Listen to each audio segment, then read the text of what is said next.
Hi friends, welcome to my YouTube channel. Friends, ಇವತ್ತಿನ ವಿಡಿಯೋದಲ್ಲಿ trending ಆಗಿರುವಂಥ ಫೋಟೋನ ಯಾವ ಥರ ಎಡಿಟ್ ಮಾಡೋದಂತ ನೋಡೋಣ ಬನ್ನಿ. ಫ್ರೆಂಡ್ಸ್, ಮೊದಲು ನೀವು ಒಂದು ಕ್ರೋಮ್ ಬ್ರೌಸರನ್ನು ಓಪನ್ ಮಾಡ್ಕೊಳ್ಳಿ. ಓಪನ್ ಮಾಡಿದ್ಮೇಲೆ ಇಲ್ಲಿ ಸರ್ಚ್ ಬಾರಲ್ಲಿ ಟ್ಯಾಪ್ ಮಾಡಿ. ನೆಕ್ಸ್ಟ್ gemini.ai ಅಂತ ಸರ್ಚ್ ಮಾಡಿ. ಗೂಗಲ್ ಜೆಮಿನಿ ಅಂತ ಇದೆಯಲ್ವ, ಅದನ್ನು ಕ್ಲಿಕ್ ಮಾಡಿ. ನಂತರ ಇಲ್ಲಿ ಈ ಥರ ಓಪನ್ ಆಗುತ್ತೆ. ನೆಕ್ಸ್ಟ್ ಇಲ್ಲಿ ಕೆಳಗಡೆ ಇಲ್ಲಿ ಪ್ಲಸ್ ಐಕನ್ ಕಾಣಿಸ್ತಾ ಇದೆಯಲ್ವಾ, ಇಲ್ಲಿ ಕ್ಲಿಕ್ ಮಾಡಿ. ನಂತರ ಅಪ್ಲೋಡ್ ಫೈಲ್ಸ್ ಅಂತ ಇರುತ್ತೆ, ಕ್ಲಿಕ್ ಮಾಡಿ. ನೆಕ್ಸ್ಟ್ ಫೋಟೋಸ್ ಆ್ಯಂಡ್ ವೀಡಿಯೋಸ್ ಮೇಲೆ ಕ್ಲಿಕ್ ಮಾಡಿ. ನಂತರ 3 ಡಾಟ್ ಮೇಲೆ ಕ್ಲಿಕ್ ಮಾಡಿ. ಇಲ್ಲಿ ಆಲ್ಬಮ್ಸನ್ನ ಸೆಲೆಕ್ಟ್ ಮಾಡಿ. ನಂತರ ಇಲ್ಲೊಂದು ಫೋಟೋನ ಯಾವುದಾದ್ರೂ ಸೆಲೆಕ್ಟ್ ಮಾಡಿ. ರೈಟ್ ಮಾರ್ಕ್ ಮೇಲೆ ಕ್ಲಿಕ್ ಮಾಡಿ.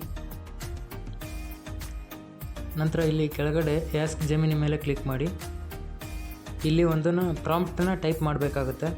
ಬಟ್ ನಾನು ಯೂಟ್ಯೂಬ್ ಚಾನಲ್ನ ಕೆಳಗಡೆ ಡಿಸ್ಕ್ರಿಪ್ಷನಲ್ಲಿ ಒಂದು ಪ್ರಾಂಪ್ಟನ್ನ ಕೊಟ್ಟಿರ್ತೀನಿ, ಅದನ್ನು ಕಾಪಿ ಮಾಡ್ಕೊಂಬಿಟ್ಟು ಡೈರೆಕ್ಟಾಗಿ ಇಲ್ಲಿ ಪೇಸ್ಟ್ ಮಾಡಿ. ಇದಿಷ್ಟು ಇರುತ್ತೆ. ನಂತರ ಇಲ್ಲಿ ಸೆಂಡಿಂಗ್ ಆಪ್ಷನ್ ಇರುತ್ತೆ, ಸೆಂಡ್ ಮಾಡಿ. ಈ ಥರ ಜಸ್ಟ್ ಎ ಸೆಕೆಂಡ್ ಅಂದರೆ ಸ್ವಲ್ಪ ಹೊತ್ತು ಟೈಮ್ ತೊಗೊಳುತ್ತೆ. ಈ ಥರ ಟೈಮ್ ತೊಗೊಂಡ್ಮೇಲೆ ಜನ್ರೇಟಿಂಗ್ ಇಮೇಜ್ ಅಂತ ಜನ್ರೇಟ್ ಆಗಿ ಬರುತ್ತೆ. ಅದು ಈಗ ಜನ್ರೇಟಿಂಗ್ ಇಮೇಜ್ ಅಂತ ತೋರಿಸ್ತಾ ಇದೆ ನಮಗೆ. ನೋಡಿ, ರೆಡಿ ಆಯಿತು. ನೋಡಿ, ಜೆಮಿನಿ ಎಯಲ್ಲಿ ಎಷ್ಟು ಚೆನ್ನಾಗಿ ರೆಡಿಯಾಗಿದೆ ನೋಡಿ. ನಂತರ ಇಲ್ಲಿ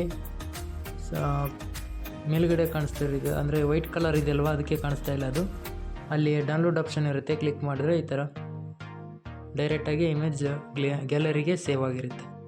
ಆಮೇಲೆ ನಿಮ್ಮ ಗ್ಯಾಲರಿಗೆ ಹೋಗ್ಬಿಟ್ಟು ಈ ಡೌನ್ಲೋಡ್ ಆಗಿರೋ ಇಮೇಜನ್ನು ಈ ಥರ ನೋಡ್ಕೋಬೋದು. ಇನ್ನೂ ಇದೇ ಥರ ಫೋಟೋ ಎಡಿಟಿಂಗ್ಗಳಿಗಾಗಿ ನಮ್ಮ ಪೇಜನ್ನು ಫಾಲೋ ಮಾಡಿ, ಲೈಕ್ ಮಾಡಿ, ಶೇರ್ ಮಾಡಿ, ಸಬ್ಸ್ಕ್ರೈಬ್ ಮಾಡಿ.